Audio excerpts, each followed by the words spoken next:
The man they call J-Pat here to break down the Vancouver Canucks. And before we get into things, just quickly on Thatcher Demko. Saw the news he's been moved to LTIR. I know it's just kind of a cap thing, but what's the latest on Demko and when are they expecting to get him ramped back up?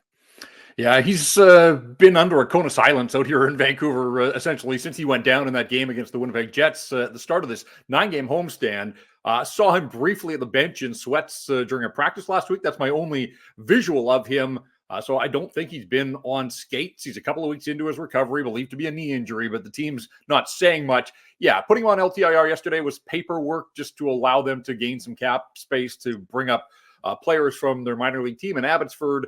But the hope is, and Rick Tocchet tried to remain confident yesterday. He was asked about it after practice, and he seemed to think that there would be enough runway there. There's 10 games to go for the Vancouver Canucks. By putting him on LTIR, he's not eligible to come back and play before April 6th. They're in Los Angeles on the 6th. They'll have 5 games remaining after that. And so the hope is that he'll be ready to go sometime around there to get 2 or 3 starts at the very least to ramp things up ahead of the playoffs. As teams are starting to clinch here in the regular season, we're going through and giving out their biggest strengths and weaknesses. And I thought it was interesting when you were on with Sakaris and Price the other day, the kind of headline question was, are the Canucks an offensive juggernaut or a defensive juggernaut? Where do you come out on that? Well, it's funny for a team that scored 10 in San Jose in November, opened the season with that 8-1 romp over the Oilers, scored 6 against the Oilers in another game, also hung 7 on San Jose later in the season as well. First half of the season prior to Christmas, they looked unstoppable offensively. They had a power play that was running at 30-some-odd% in the first 10 or 15 games. And yet through all of that, it kind of felt like Rick Tocchet let his guys have their fun, sow their wild oats in the first half of the season. But I think through it all, he knew that they were going to have to clamp down defensively.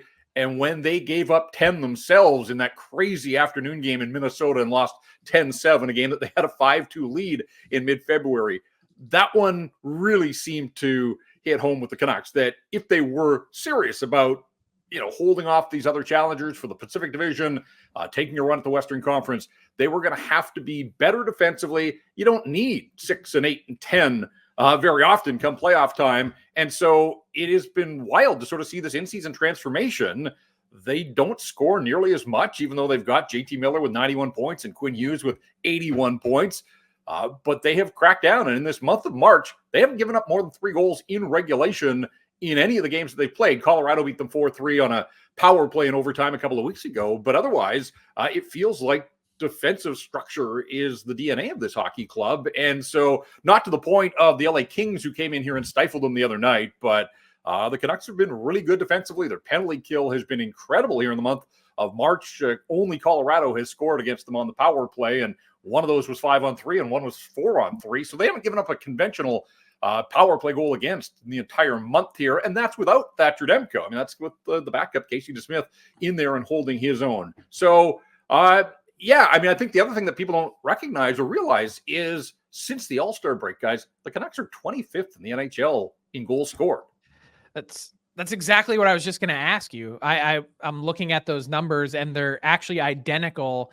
25th, 2.83 goals for per game, but also 2.83 goals against. So a net even. When you look at, the defensive structure is great, but what is your level of concern for a team heading into the playoffs that has struggled to score the way they have in the last 2 months?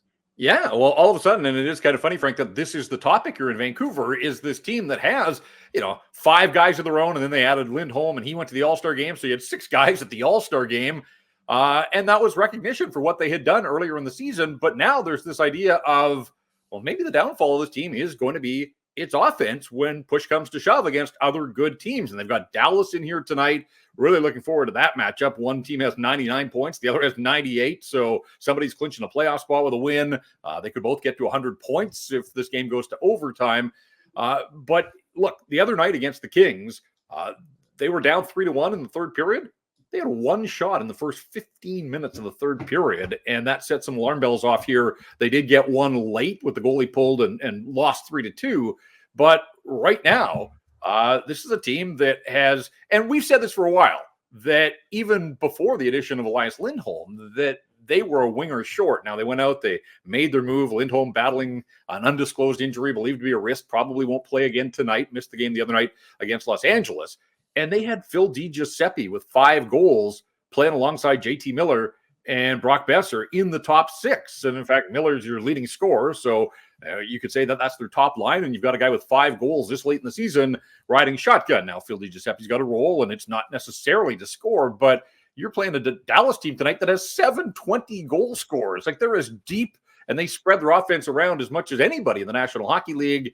If Miller and Elias Paterson and Quinn Hughes aren't getting it done, that's sort of where the questions come in about this Vancouver Hockey Club. And the other thing, too, is, and this tracks back to that All-Star break, the power play is 29th in the NHL, 15% in the last 23 games. So, tight games in a playoff, late penalty. I know penalties are down in the postseason, but there are still moments where your power play has to dig in and come through. And right now, again, with that much skill, like the top end talent, they can run out on the power play, and it just feels like they're throwing everything against the wall and haven't been able to find anything that has been able to stick for them when it comes to working with the man advantage.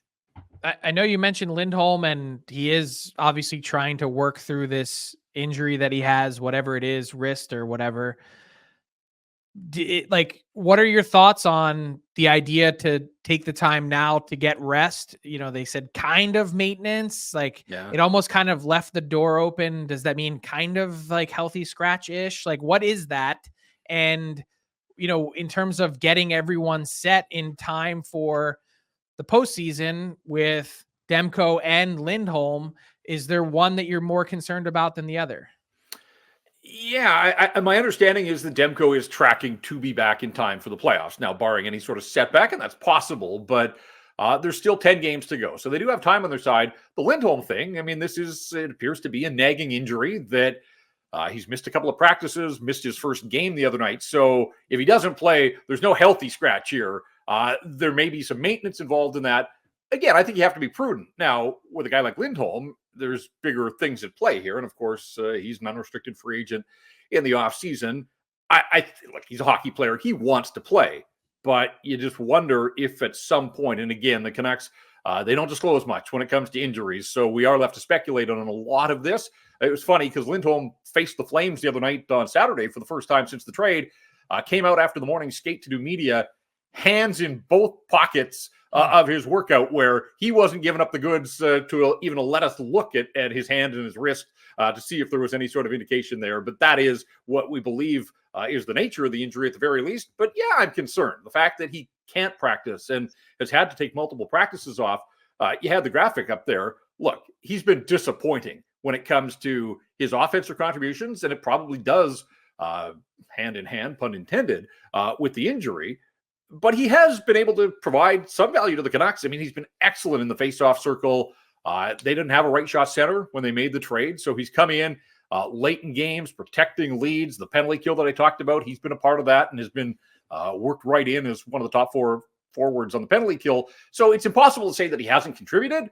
But when you give up a first rounder, you give a roster player, you give up a couple of prospects, you're not looking for a third line center, and that's essentially where he has settled in. And for whatever reason, they tried it early with the Elias combination, and it just didn't work. They tried Paterson at center, they tried Lindholm at center, and there just didn't seem to be a whole lot of chemistry, and they went away from that.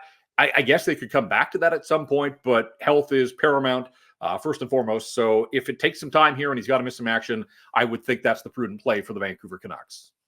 Jeff Paterson from Rink-Wide Vancouver and Canucks Army. Appreciate you hopping on, man. What's up, hockey fans? If you enjoyed that video, then you need to be hitting the subscribe button right here at Daily Faceoff. Exclusive interviews and analysis from our hockey insider Frank Seravalli, fantasy updates from Brock Sagan, and a daily live show at noon Eastern, Monday through Friday. You don't want to miss any of the fantastic content, so hit that subscribe button.